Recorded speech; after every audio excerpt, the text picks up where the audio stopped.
আসসালামু আলাইকুম। এটিএন বাংলা সংবাদে সবাইকে স্বাগত জানাচ্ছি ফিরোজ তোহা। শুরুতে বিআরবি কেবলস সংবাদ শিরোনাম। গুম কমিশনে ১,৮৫০টি অভিযোগ, সবচেয়ে বেশি র্যাবের বিরুদ্ধে, জানালেন প্রধান উপদেষ্টার প্রেস সচিব। এখনও সন্ধান মেলেনি ৩ শতাধিক মানুষের। মুজিবনগর সরকারের সবাই মুক্তিযোদ্ধা হিসেবে বিবেচিত হবেন, বঙ্গবন্ধু কিংবা ৪ নেতা বাদ পড়ার বিষয়টি সঠিক নয়, বললেন মুক্তিযুদ্ধ বিষয়ক উপদেষ্টা। প্রস্তাবিত বাজেটে শিক্ষা, স্বাস্থ্য ও কৃষিতে বরাদ্দ কমানো উদ্বেগজনক, প্রতিক্রিয়ায় আমির খসরু। সরকার গঠন করলে বিএনপির ১৮০ দিনের কর্মপরিকল্পনা প্রকাশ।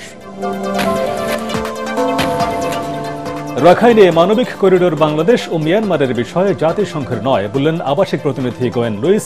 আওয়ামী লীগ না থাকলেও জনগণের অংশগ্রহণে অন্তর্ভুক্তিমূলক নির্বাচন সম্ভব। এবং পবিত্র হজের আনুষ্ঠানিকতা শুরু, মিনায় পৌঁছেছেন বাংলাদেশি হজ যাত্রীরা, জানালেন ধর্ম উপদেষ্টা।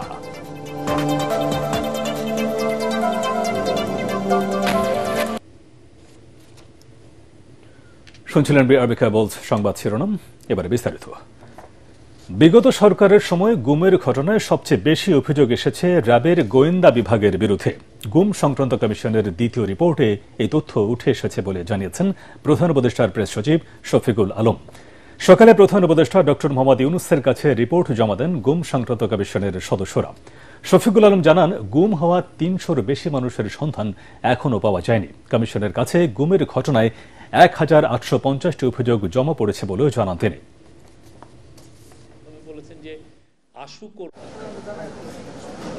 মূলত ছিল হলো টর্চার কিভাবে হয় এই ইন্টারিম রিপোর্টে, এবং কারা কারা পারপিট্রেটর ছিল। তো সিঙ্গেল বিগেস্ট যেটা ফাইন্ডিং ছিল যে র্যাবের যে ইন্টেলিজেন্স উইং, এই যে গুম হয়েছে যারা, তার মেন কালপ্রিট বা দ্য কিলার ফোর্স ওনারা বলছেন এটা হচ্ছে র্যাবের ইন্টেলিজেন্স উইং।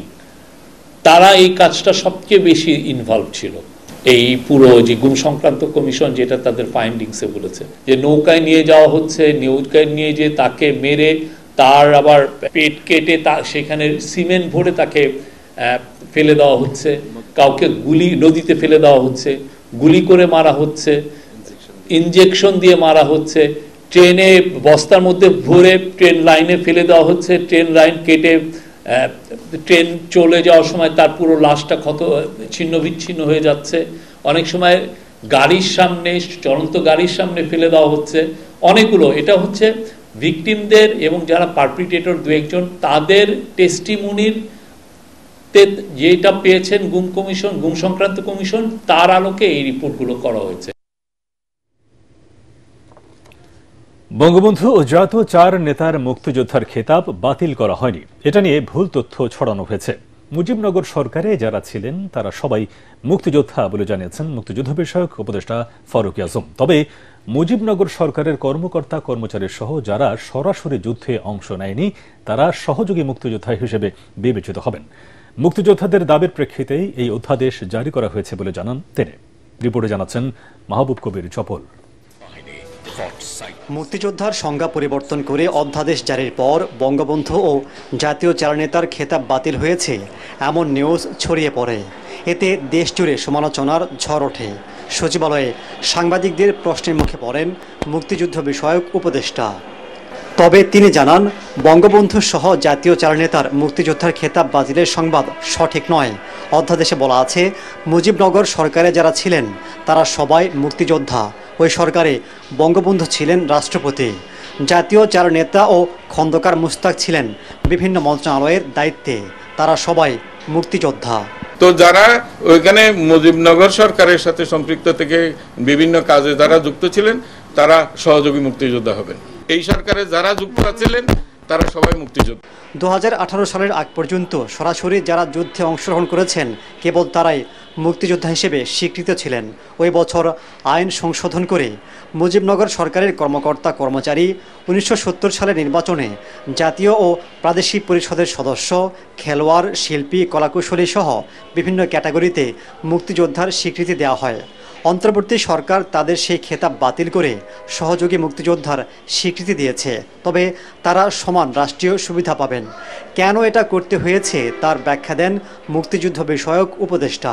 এরকম বহু লোক এখানে মুক্তিযোদ্ধা হিসেবে আসছে, এটা আমরা নমুনা হিসেবে অনেকটা পাচ্ছি, যেগুলি সঠিক নয়, এটা ঠিক নয়। ফলে এই সমস্ত মানুষেরা বাইরে সমাজে গিয়ে নিজেদেরকে বীর মুক্তিযোদ্ধা কিংবা অন্যান্য অনেক রকমের অনাচারের সাথেও যুক্ত। ভুয়া মুক্তিযোদ্ধাদের বাদ দিয়ে খুব শিগগিরই নতুন তালিকা প্রকাশ করা হবে বলেও জানান তিনি। মুক্তিযোদ্ধাদের সুযোগ সুবিধা বাড়ানো হবে বলেও জানান উপদেষ্টা। মাহবুব কবির চপল, ATN বাংলা, ঢাকা। প্রস্তাবিত বাজেটে শিক্ষা, স্বাস্থ্য ও কৃষিতে বরাদ্দ কমানো উদ্বেগজনক বলে মন্তব্য করেছেন বিএনপির স্থায়ী কমিটির সদস্য আমির খসরু মাহমুদ চৌধুরী। 2025-26 বাজেট নিয়ে বিএনপির আনুষ্ঠানিক প্রতিক্রিয়ায় তিনি একথা বলেন। গুলশানের চেয়ারপারসনের কার্যালয়ে আয়োজিত সংবাদ সম্মেলনে তিনি বলেন, কালো টাকা সাদা করার সুযোগ দিয়ে নিয়মিত করদাতাদের সাথে বৈষম্য করা হয়েছে। নির্বাচনের সুনির্দিষ্ট রোডম্যাপ না থাকা এবং রাজনৈতিক অস্থিতিশীলতার কারণে দেশে বিনিয়োগ কমছে বলেও দাবি করেন তিনি। এ সময় বিএনপি সরকার গঠন করে 180 দিনের পরিকল্পনা তুলে ধরেন আমির খসরু। আরও জানাচ্ছেন মুশফিকুর রহমান। প্রস্তাবিত বাজেটের আনুষ্ঠানিক প্রতিক্রিয়া জানাতে সকালে গুলশানে চেয়ারপারসনের কার্যালয়ে সংবাদ সম্মেলন করে বিএনপি। বক্তব্য রাখেন দলটির স্থায়ী কমিটির সদস্য আমির খসরু মাহমুদ চৌধুরী। উপস্থিত ছিলেন স্থায়ী কমিটির সদস্য গয়েশ্বর চন্দ্র রায় ও সেলিমা রহমান। এ সময় বাজেটকে একপেশে এবং অংশগ্রহণহীন বলে উল্লেখ করেন আমির খসরু। বর্তমানে মূল্যস্ফীতি প্রায় ডাবল ডিজিট, তা কমিয়ে 6.5% করার কথা বলা হচ্ছে, যা বাস্তবসম্মত মনে হয় না। কালো টাকা সাদা করার সুযোগ কর ফাঁকি প্রদানকারীদের পুরস্কৃত করছে। নিয়মিত করদাতাদের প্রতি এটি অবিচার। বাজেটে শিক্ষা, স্বাস্থ্য ও কৃষিতে বরাদ্দ কমানোর সমালোচনা করে তিনি বলেন, বিএনপির সময় শিক্ষাক্ষেত্রে সব ধরনের কর মওকুফ করা হবে। কৃষিতে দেওয়া হয়েছে বাজেটের মাত্র 5.9%, স্বাস্থ্যে 5.3% এবং শিক্ষায় 14%। বেসরকারি বিশ্ববিদ্যালয়, মেডিকেল কলেজ ও স্কুলগুলোকে পূর্ণাঙ্গ কর মওকুফের আওতায় আনা যেত। আপনার শিক্ষাক্ষেত্রে কর প্রয়োগ করার কোনো যুক্তি নেই, এটা শিক্ষাকে পিছিয়ে দেয়। সরকার গঠন করলে বিএনপির 180 দিনের পরিকল্পনা তুলে ধরা হয় সংবাদ সম্মেলনে। প্রথম 6 মাসে 1 কোটি মানুষের কর্মসংস্থানের ব্যবস্থা করা হবে বলে জানায় বিএনপির এই নেতা। বর্তমানে বাংলাদেশের যে বিনিয়োগ অবস্থা, সেটা হচ্ছে 0.45% জিডিপি। আমরা এটাকে 2.5% নিয়ে যেতে চাচ্ছি। তাহলে আমাদের $1 ট্রিলিয়ন যে অর্থনীতির যে লক্ষ্যমাত্রা, আমাদের যে আকাঙ্ক্ষা, সেটা আমরা পূরণ করতে পারব। এছাড়া তিনি বলেন, প্রান্তিক পর্যায়ে 50 লাখ দরিদ্র পরিবারকে ফ্যামিলি কার্ড প্রদান, কৃষকদের উন্নয়নে কৃষি কার্ড চালু করা এবং ইউনিয়ন পর্যায়ে ন্যায্য মূল্যে কৃষি পণ্য বিক্রির সুবিধা দেওয়া হবে। জুলাই অভ্যুত্থানের পর মুশফিকুর রহমান, ATN বাংলা, ঢাকা। আসন্ন জাতীয় নির্বাচন। দাঁড়িপাল্লা প্রতীক সহ দ্রুতই নিবন্ধন ফিরে পাচ্ছে জামায়াতে ইসলাম। নির্বাচন কমিশন সভা শেষে বিকেলে নির্বাচন কমিশনার আবুল ফজল মোহাম্মদ সানাউল্লাহ ব্রিফিংয়ে ইসির এই সিদ্ধান্তের কথা জানান। অন্যদিকে মেয়র হিসেবে ইশরাক হোসেনের শপথ ইস্যুতে স্থানীয় সরকার মন্ত্রণালয় সিদ্ধান্ত নেবে বলে জানিয়েছে ইসি। এর আগে প্রধান নির্বাচন কমিশনার AM নাসির উদ্দিনের সভাপতিত্বে অনুষ্ঠিত হয় নির্বাচন কমিশন বৈঠক। যে নির্বাচন কমিশনের কাজ হচ্ছে গেজেট পর্যন্ত পাবলিশ করা, আর শপথের ব্যাপারটি আপনার স্থানীয় সরকার সিটি কর্পোরেশন আইনের ধারা সাথে পরিষ্কারভাবে বলা আছে কারা এটা অ্যাডমিনিস্ট্রেট করবে। আমরা যেটা বলেছি আমাদের চিঠির মাধ্যমে, যে এখানে যদি কোনো আইনি কোনো ধরনের জটিলতা না থাকে বা অপরাপর কোনো বাধ্যবাধকতা না থাকে, তাহলে আমরা তাদের পরবর্তী কার্যক্রম গ্রহণ করার জন্য অনুরোধ করেছি, যেটা আমাদের যখন আমরা এই গেজেটটা করেছিলাম, গেজেটের কাভারিং লেটারে এটা দেওয়া আছে। অতি সত্বর জামাতে ইসলামী তাদের নিবন্ধন ফেরত পাবে, সেই ব্যবস্থা আমরা গ্রহণ করছি। পাশাপাশি জামাতে ইসলামী তাদের প্রতিনিধি দলের মাধ্যমে আমাদের কাছে একটি আবেদন করেছেন যে তারা চান তাদের দাড়িপাল্লা যে দলীয় প্রতীকটি ছিল, সেই প্রতীকটিও যেন তারা ফেরত পান। এই সব কিছু বিবেচনায় নিয়ে নির্বাচন কমিশন নীতিগতভাবে সিদ্ধান্ত নিয়েছে যে জামাতে ইসলামের দাড়িপাল্লা যে দলীয় প্রতীকটি ছিল, সেই প্রতীকটি ফেরত দেওয়া হবে। এ মাসেই নিবন্ধন চাইবে জাতীয় নাগরিক পার্টি এনসিপি। তখন নির্বাচন কমিশনের কাছে দলের আয় ব্যয়ের সকল হিসাব জমা দেওয়া হবে বলে জানিয়েছেন এনসিপির আহ্বায়ক নাহিদ ইসলাম। রাজধানীর রূপায়ণ টাওয়ারে দলটির অস্থায়ী কার্যালয়ে আর্থিক নীতিমালা ঘোষণা ও ক্রাউড ফান্ডিং কার্যক্রমের উদ্বোধনী অনুষ্ঠানে তিনি এসব কথা বলেন। এ সময় প্রতিটি রাজনৈতিক দলের আর্থিক স্বচ্ছতা ও জবাবদিহিতা নিশ্চিতের আহ্বানও জানান তিনি। পাশাপাশি এনসিপির নামে কেউ কোনো চাঁদাবাজির চেষ্টা করলে তা প্রতিহত করার নির্দেশও দেন তিনি। আমাদের যেই প্রতি বাৎসরিক রিপোর্ট, সেই রিপোর্টে আয়ের উৎস, ব্যয় সামগ্রিকভাবে সেটা আমরা প্রকাশ করব এবং নির্বাচন কমিশনের কাছে আমরা যখন রেজিস্ট্রেশন নিতে যাব, আমাদের এই মাসে সকল কাগজপত্র জমা হবে। যেহেতু আমাদের দল এখন প্রাতিষ্ঠানিক রূপে যাচ্ছে, রেজিস্ট্রেশন আমরা আশা করি আমরা দ্রুত সময়ের মধ্যে পাবো। তাই আমরা আর্থিক যে ব্যবস্থাপনাটা, সেটা আমরা সম্পূর্ণ একটা প্রাতিষ্ঠানিক ব্যবস্থাপনার উপর দাঁড়াতে করাতে চাচ্ছি এবং আমরা চাবো যে আমাদের পুরো রাজনৈতিক সংস্কৃতিতে অন্য রাজনৈতিক দলগুলোতেও এই আর্থিক স্বচ্ছতার বিষয়টা আসতে হবে। রাখাইনে মানবিক করিডোর হবে কিনা তা বাংলাদেশ ও মিয়ানমার সরকারের উপর নির্ভর করে বলে মন্তব্য করেছেন বাংলাদেশে নিযুক্ত জাতিসংঘের আবাসিক প্রতিনিধি গোয়েন লুইস। জাতীয় প্রেসক্লাবে diplomatic correspondents association Bangladesh DCAB আয়োজিত আলোচনা অনুষ্ঠানে তিনি একথা বলেন। কেবল দুই দেশ সম্মত হলে জাতিসংঘ এ বিষয়ে সহযোগিতা করবে বলেও জানান তিনি। তবে এ বিষয়ে জাতিসংঘ নিজ থেকে কোনো সিদ্ধান্ত নেবে না বলেও জানান তিনি। এ সময় আওয়ামী লীগ না থাকলেও জনগণের অংশগ্রহণ থাকলে আগামী নির্বাচন অন্তর্ভুক্তিমূলক হবে বলেও মন্তব্য করেন Luis. As far as I know, there has been no agreement yet between Myanmar and Bangladesh to provide support through a humanitarian corridor. There is assistance going in through different routes into Myanmar. I don't have the full picture, so that support is ongoing, and we will continue working on that. In terms of the level of aid in the Rohingya camps, as I've said, we have a huge funding shortfall. It's really dramatic. আসন্ন যুক্তরাজ্য সফরে প্রধান উপদেষ্টা doctor Mohammad Yunus ব্রিটেনের মর্যাদাপূর্ণ king Charles harmony award গ্রহণ করবেন বলে জানিয়েছেন ভারপ্রাপ্ত পররাষ্ট্র সচিব রুহুল আলম সিদ্দিকী। 10 থেকে 13 জুন যুক্তরাজ্যে প্রধান উপদেষ্টার রাষ্ট্রীয় সফরে ব্রিটেনের রাজা তৃতীয় চার্লসের সঙ্গে সাক্ষাৎ করবেন ডক্টর ইউনুস। পররাষ্ট্র মন্ত্রণালয়ে আয়োজিত ব্রিফিংয়ে রুহুল আলম বলেন, জিএসপি সুবিধা পাওয়ার জন্য এই সফর অত্যন্ত গুরুত্বপূর্ণ। সফরে দেশের প্রধানমন্ত্রী কিয়ার স্টারমারের সঙ্গেও দ্বিপক্ষীয় বৈঠক হবে প্রধান উপদেষ্টার। সফরে পাচার হওয়া অর্থ পুনরুদ্ধারকেই সরকার বেশি গুরুত্ব দিচ্ছে বলেও জানান সচিব। অফিসিয়াল ফিগার আমরা এখনো 1 মিলিয়ন। ইউরোপে হচ্ছে সবচেয়ে সিঙ্গেল গুরুত্বপূর্ণ রাষ্ট্র। পবিত্র ঈদুল আজহা উপলক্ষে ঢাকা থেকে সড়ক ও রেলপথে বেড়েছে ঘরমুখো মানুষের ভিড়। বাড়তি চাপ না থাকায় স্বস্তিতে বাড়ি যেতে পারছেন সবাই। ট্রেন ছাড়ার আগে 25 ভাগ স্ট্যান্ডিং টিকিট সহজেই সংগ্রহ করতে পারছেন যাত্রীরা। এদিকে শেষ মুহূর্তে সাধারণ মানুষকে জিম্মি করে যাতে কোনো পরিবহন বাড়তি বাস ভাড়া আদায় করতে না পারে, সেই বিষয়ে প্রশাসনকে কঠোর হবার আহ্বান জানিয়েছেন ভুক্তভোগীরা। মনির হোসেন তপু রিপোর্ট। ঈদে বাড়ি ফেরার ভোগান্তির চিত্র এখন আর নেই, বদলে গেছে সার্বিক ব্যবস্থাপনা। কমলাপুর রেলওয়ে স্টেশনে কয়েক স্তরে চেকিং করা হচ্ছে যাত্রীদের টিকিট।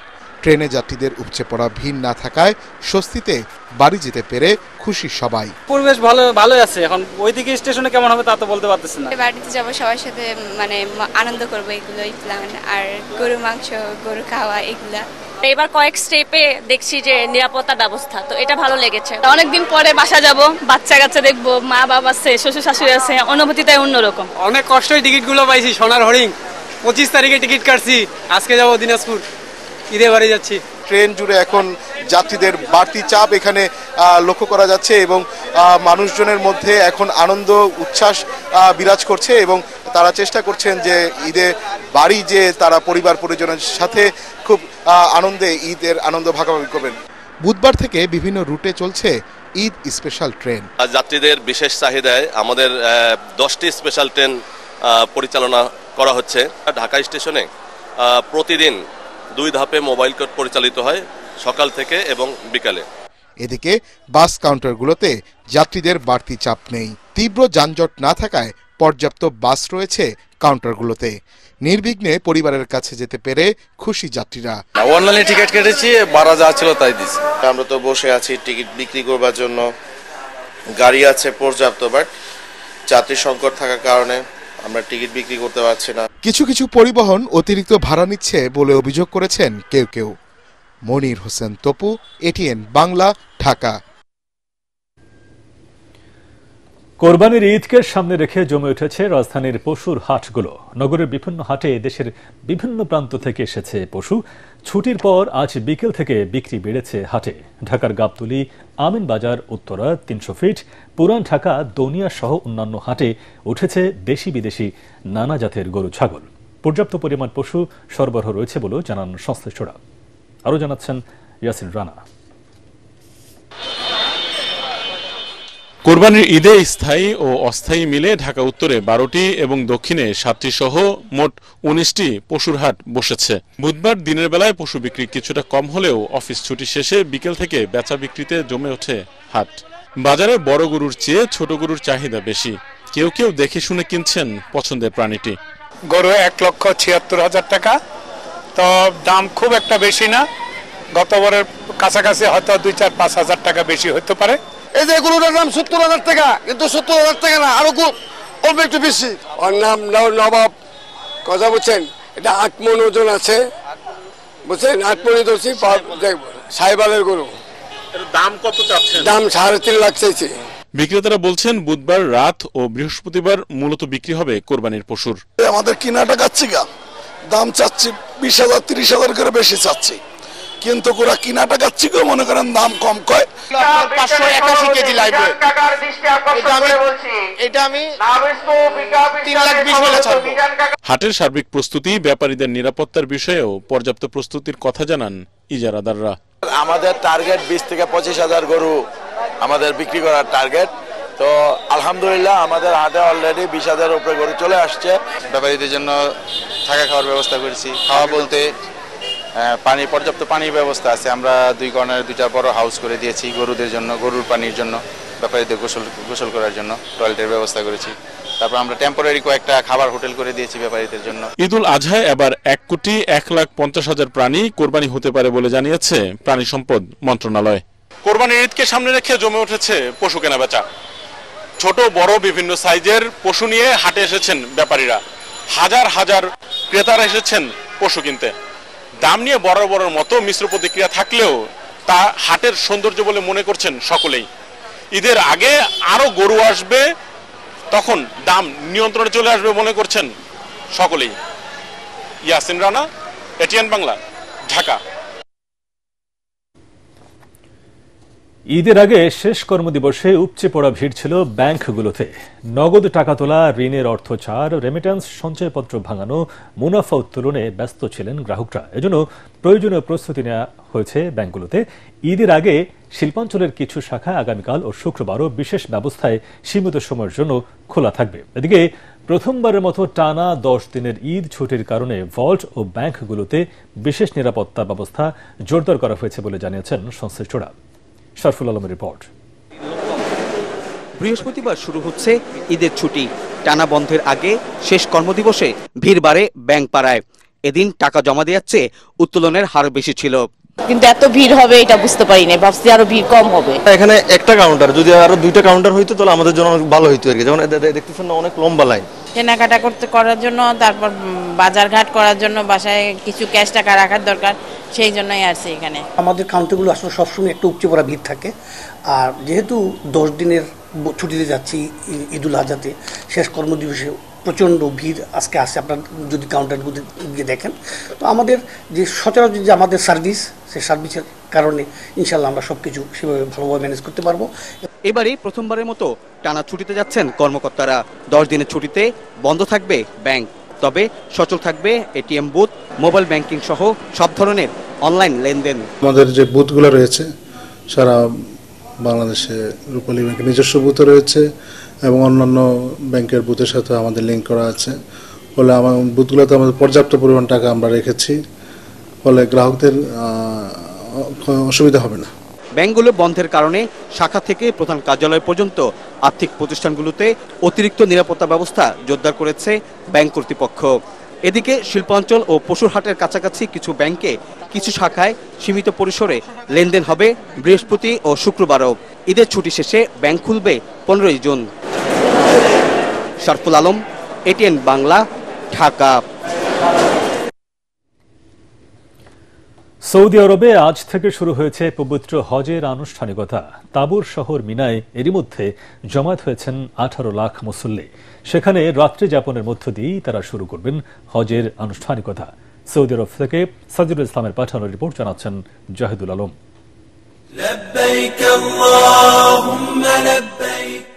পর্বত বেষ্টিত তাবুর শহর মিনা। প্রতি বছর এখান থেকেই শুরু হয় মুসলিমদের পরম আরাধনার পবিত্র হজের আনুষ্ঠানিকতা। আর তাই মঙ্গলবার এশার নামাজের পর থেকেই হজ প্রত্যাশীদের বিশাল জনস্রোত এই উপত্যকার দিকে। পবিত্র মসজিদুল হারাম থেকে হজের নিয়ত করে প্রায় 9 কিলোমিটার দূরে মিনার উদ্দেশ্যে যাত্রা করছেন বাস মিনি বাসে। লাব্বাইক আল্লাহুম্মা লাব্বাইক ধ্বনিতে মুখরিত মিনা ময়দান। এখানকার সার্বিক পরিস্থিতি সবকিছু মিলে খুব ভালো, সবকিছু সুষ্ঠুভাবে পরিচালিত হচ্ছে। থাকা খাওয়া সবকিছু আলহামদুলিল্লাহ। সবাই আমাদের জন্য দোয়া করবেন, আল্লাহ যেন আমাদের হজটা কবুল করেন এবং সহজ করে দেন। মিনাত গিয়া কেন কি আমরা গিয়া দোয়া করমু সকলের লাগিয়া। আমাদের যে হজ ব্যবস্থাপনা এটা খুব সুন্দর এবং সুষ্ঠুভাবে সমাধান প্রায় হয়ে গেছে এবং হচ্ছে। সব সমস্যা সমাধান করে আজকে এই পর্যন্ত আমরা আসছি। অতীতে যত বছরগুলো হজ হয়েছে প্রত্যেক বছরগুলোতে ওয়ান্ডারফুল হজ হয়েছে। বাংলাদেশি হজ যাত্রীদের মিনা যাত্রার সার্বিক তত্ত্বাবধান করছেন ধর্ম উপদেষ্টা। তিনি জানান, কোন ধরনের দুর্ঘটনা ছাড়াই সুষ্ঠুভাবে মিনায় পৌঁছেছেন বাংলাদেশি হজ যাত্রীরা।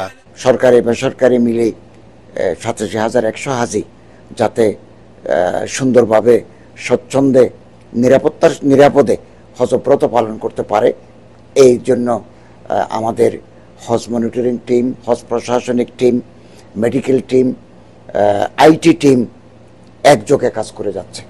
এদিকে হজ পালন নির্বিঘ্ন করতে নিরাপত্তা চাদরে ঢেকে ফেলা হয়েছে সংশ্লিষ্ট এলাকাগুলো। নাশকতা ঠেকাতে সাধারণ নিরাপত্তা কর্মীদের পাশাপাশি রাখা হয়েছে সৌদি ন্যাশনাল গার্ড। এছাড়া জরুরি অবস্থায় হজযাত্রীদের বিনামূল্যে পরিবহনের জন্য রয়েছে 11টি বিমান, 900টি অ্যাম্বুলেন্স এবং 71টি medical point. Zahidul Alam, ATN Bangla. রাজধানীর মানিকদি নামাপাড়া থেকে ইসিবি চত্বর পর্যন্ত সড়কের বেহাল অবস্থা। ভোগান্তিতে ঢাকা উত্তর সিটি কর্পোরেশনের 15 নম্বর ওয়ার্ডের বাসিন্দারা। খানাখন্দে ভরা এই সড়ক দিয়ে ঝুঁকি নিয়েই চলতে হচ্ছে তাদের। সবচেয়ে বেশি বিড়ম্বনার শিকার রোগীরা। আরো জানাচ্ছেন মিজান শাহজাহান। এটি ঢাকা উত্তর সিটি কর্পোরেশনের 15 নম্বর ওয়ার্ডের সড়ক। এই সড়কের প্রায় 5 কিলোমিটারের পুরোটার অবস্থাই এমন। সড়ক মেরামতে 17 বছর ধরে মেয়র কাউন্সিলররা নানা প্রতিশ্রুতি দিলেও ফলাফল শূন্য। শেষ 3 বছর ধরে সড়কটির অবস্থা আরও নাজুক হলেও সুদৃষ্টি নেই জনপ্রতিনিধিদের। এই ওয়ার্ডটা যে একটা ঢাকা সিটি কর্পোরেশন একটা অংশ, এটা দেখলে কিন্তু মনে হয় না। এই রাস্তাটা বহুবার সংস্কারের জন্য উদ্যোগ নেওয়া হয়েছিল, কিন্তু প্রভাবশালী অনেক কয়েক ব্যক্তির কারণে এই রাস্তাটা সংস্কার করা যায় না। মানুষ এখন নির্বাচন নিয়ে ব্যস্ত, কিন্তু দেশের জনগণের কথা, মানুষের দুর্ভোগের কথা ভাবার কারোর সময় নেই। ডক্টর মোহাম্মদ ইউনূস সরকার এর কাছে জনগণের আমাদের দাবি যাতে সংস্কারমূলকভাবে আমাদের এই কাজটাকে অগ্রাধিকার দিয়ে যাতে আমাদের এটা সম্পূর্ণ করা হয়। এই সড়ক দিয়ে প্রতিদিন চলাচল করে 3 লাখেরও বেশি মানুষ। সামান্য বৃষ্টি হলেই জমে পানি, তখন সবচেয়ে বেশি ভোগান্তির শিকার হতে হয় অসুস্থ মানুষকে। অ্যাক্সিডেন্টের রোগী যাইতে পারে না, প্রেগন্যান্সি মহিলারা চলাফেরা খুবই সমস্যা। জনগণের যে দুর্ভোগতি শুরু হয়েছে, এই রাস্তাতে দীর্ঘ আছে 1 বছর, কোনো মানুষের অস্থির নাই, কোনো গাড়ি ঘোড়া নেই, ভাই যায় না। প্রতিদিন লাখ লাখ লোকজন যাতায়াত করে, এদের সুবিধাটা দেখতে হবে। ওদেরকে চোখে আঙ্গুল দিয়ে এখানে এনে দেখাইতে হবে। প্রশাসনের কোনো মাথা ব্যথা নাই, এই এলাকার মানুষগুলা মাথা ব্যথা। স্থানীয়রা বলছেন, অতীতে যে সরকারি ক্ষমতা এসেছে উন্নয়নের গল্প শোনালেও বাস্তবতার অন্যতম উদাহরণ এই সড়কটি। তাদের মতে এ যেন বাতির নিচে অন্ধকার। মিজান শাহজাহান, এটিএন বাংলা, ঢাকা। আল আরাফা ইসলামী ব্যাংক অর্থ সংবাদ।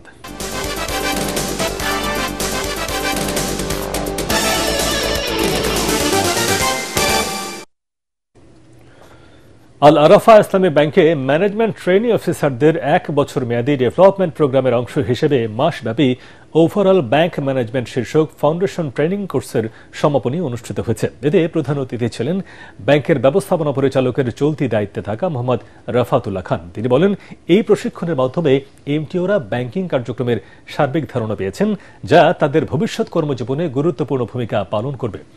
ব্যাংকিং খাতে নৈতিকতা, প্রযুক্তি ও উদ্ভাবনের সমন্বয় ঘটিয়ে টেকসই অর্থনৈতিক উন্নয়নে অবদান রাখার আহ্বান জানান তিনি। এ সময় আল আরাফা ইসলামী ব্যাংক ট্রেনিং ইনস্টিটিউট AIBTI এর প্রিন্সিপাল মোহাম্মদ আব্দুর রহিম দোয়ারির সভাপতিত্বে অনুষ্ঠানে সিনিয়র ভাইস প্রেসিডেন্ট ও মানব সম্পদ বিভাগের প্রধান মোহাম্মদ আমির হোসেন এবং ব্যাংকের নির্বাহীবৃন্দ উপস্থিত ছিলেন।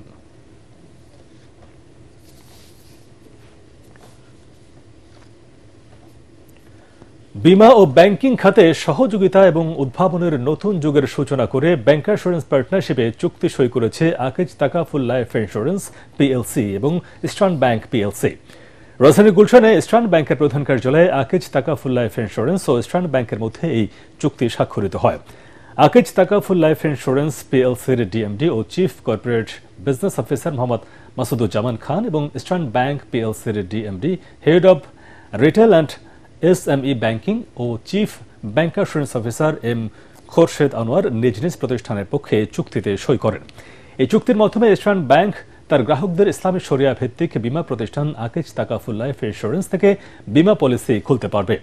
আকিজ তাকাফুল লাইফ ইন্স্যুরেন্স পিএলসির পক্ষে ভারপ্রাপ্ত মুখ্য নির্বাহী কর্মকর্তা Mohammad Sajjadul Karim, head of accounts Abdul Salam Khandakar, head of audit and compliance Parvez, AVP bancassurance Mohammad Kamruzzaman এবং ইস্টার্ন ব্যাংকের পক্ষে ডেপুটি চিফ ইসলামী banking AKM Mezanur Rahman, head of bancassurance Mohammad Rakib এবং স্টুডেন্ট ব্যাংকিং সহ উভয় প্রতিষ্ঠানের ঊর্ধ্বতন কর্মকর্তারা উপস্থিত ছিলেন। অনুষ্ঠিত হল মিডল্যান্ড ব্যাংক পিএলসির 12তম বার্ষিক সাধারণ সভা। রাজধানীর নেভাল হেডকোয়ার্টারের BN সাগরিকা হলে অনুষ্ঠিত সভায় সভাপতিত্ব করেন ব্যাংকের চেয়ারম্যান আহসান খান চৌধুরী। বার্ষিক সাধারণ সভায় 2024 অর্থ বছরের জন্য 3% নগদ লভ্যাংশ এবং 3% বোনাস শেয়ার অনুমোদন করা হয়। সভায় 2024 সালের ব্যাংকের নিরীক্ষিত আর্থিক প্রতিবেদন অনুমোদন দেওয়া হয়। এ সময় ব্যাংকের পরিচালনা পরিষদের এক্সিকিউটিভ কমিটির চেয়ারম্যান রেজাউল করিম, অডিট কমিটির chairman Mohammad Asifuzzaman, risk management কমিটির চেয়ারম্যান ডক্টর মোস্তাফিজ রহমান, ব্যবস্থাপনা পরিচালক ও প্রধান নির্বাহী কর্মকর্তা আস্তানুজ্জামান অন্যান্যের মধ্যে উপস্থিত ছিলেন।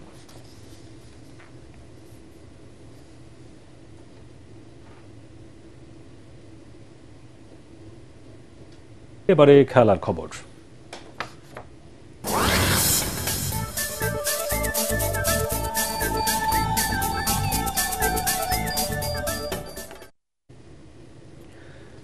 আন্তর্জাতিক প্রীতি ফুটবল ম্যাচে ভুটানের বিপক্ষে অনায়াস জয় দিয়ে আসন্ন এশিয়ান কাপ বাছাই পর্বের প্রস্তুতি শুরু করল বাংলাদেশ।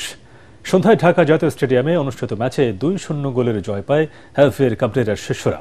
একটি গোল করেন ইংলিশ প্রিমিয়ার লিগে খেলা হামজা চৌধুরী, অন্যটি করেন সোহেল রানা। পরগারমানের রিপোর্ট। সংস্কার কাজের জন্য দীর্ঘদিন ঢাকা জাতীয় স্টেডিয়াম থেকে নির্বাসনে ছিল ফুটবল। প্রায় 4.5 বছর পর জাতীয় স্টেডিয়ামে ফিরেই দুর্দান্ত এক জয় পেল বাংলাদেশ। শুরু থেকেই আক্রমণাত্মক মেজাজে খেলতে থাকে লাল সবুজের দল। তাতে 6 মিনিটে গোলের দেখা পায় জামাল হামজারা। জামালের কর্নারে মাথা ছুঁয়ে দলকে এগিয়ে দেন প্রবাসী ফুটবলার হামজা চৌধুরী। ঢাকার মাঠে অভিষেক ম্যাচেই গোলের দেখা পেলেন এই প্রবাসী মিডফিল্ডার। এবং এই স্টেডিয়াম এখন ফেটে পড়ছে। দেশের মাটিতে প্রথম পরে ব্যবধান বাড়ানোর সুযোগ পেলেও সফল হয়নি বাংলাদেশ। 1-0 গোলে এগিয়ে থেকেই বিরতিতে যায় স্বাগতিকরা। দ্বিতীয়ার্ধে হামজা জামাল ভুইয়ারা মাঠে না নামলেও আক্রমণের ধার কমেনি বাংলাদেশের। খেলার 50 মিনিটে দূরপাল্লার এক দুর্দান্ত শটে ব্যবধান দ্বিগুণ করেন সোহেল রানা। বল দখল কিংবা আক্রমণ পুরো ম্যাচেই এগিয়ে ছিল বাংলাদেশ। তবে ভুটান যে স্বাগতিকদের রক্ষণ সীমায় হানা দেয়নি তেমনটা নয়। গোলকিপারের দৃঢ়তায় তারা সফল হয়নি। এই জয়ে আগামী 10 জুন সিঙ্গাপুরের বিপক্ষে এফসি এশিয়ান কাপ বাছাই পর্বের প্রস্তুতি ভালোভাবেই সারল লাল সবুজের দল। পরাগ আরমান, এটিএন বাংলা, ঢাকা। শ্রীলঙ্কার বিপক্ষে 2 ম্যাচ টেস্ট সিরিজের জন্য 16 সদস্যের দল ঘোষণা করেছে বাংলাদেশ ক্রিকেট বোর্ড বিসিবি। দীর্ঘদিন পর দলে ফিরলেন পেসার এবাদত হোসেন, উদ্বোধনী ব্যাটসম্যান মাত্র 2 জন, এনামুল হক বিজয় ও সাদমান ইসলাম। শ্রীলঙ্কায় বাংলাদেশ দলকে নেতৃত্ব দেবেন নাজমুল হোসেন শান্ত। 17 জুন প্রথম টেস্ট গলে শুরু হবে, 25 জুন কলম্বোয় হবে দ্বিতীয় ও শেষ টেস্ট ম্যাচ। আগামী 13 জুন শ্রীলঙ্কার উদ্দেশ্যে ঢাকা ছাড়ছে বাংলাদেশ ক্রিকেট দল।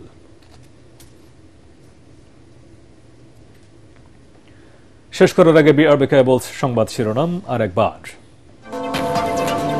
গুম কমিশনে 1850টি অভিযোগ, সবচেয়ে বেশি র্যাবের বিরুদ্ধে, জানালেন প্রধান উপদেষ্টার প্রেস সচিব। এখনও সন্ধান মেলেনি 3 শতাধিক মানুষের। মুজিবনগর সরকারের সবাই মুক্তিযোদ্ধা হিসেবে বিবেচিত হবেন, বঙ্গবন্ধু কিংবা 4 নেতা বাদ পড়ার বিষয়টি সঠিক নয় বললেন মুক্তিযুদ্ধ বিষয়ক উপদেষ্টা।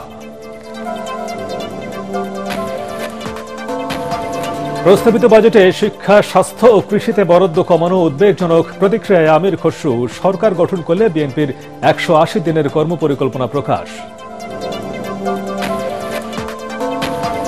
রাখাইনে মানবিক করিডোর বাংলাদেশ ও মিয়ানমারের বিষয় জাতিসংঘের নয় বললেন আবাসিক প্রতিনিধি গোয়েন লুইস। আওয়ামী লীগ না থাকলেও জনগণের অংশগ্রহণে অন্তর্ভুক্তিমূলক নির্বাচন সম্ভব। এবং পবিত্র হজের আনুষ্ঠানিকতা শুরু, মিনায় পৌঁছেছেন বাংলাদেশি হাজিরা, জানালেন ধর্ম উপদেষ্টা।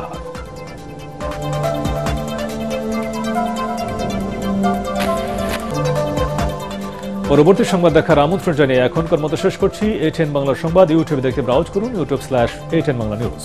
ধন্যবাদ সবাইকে।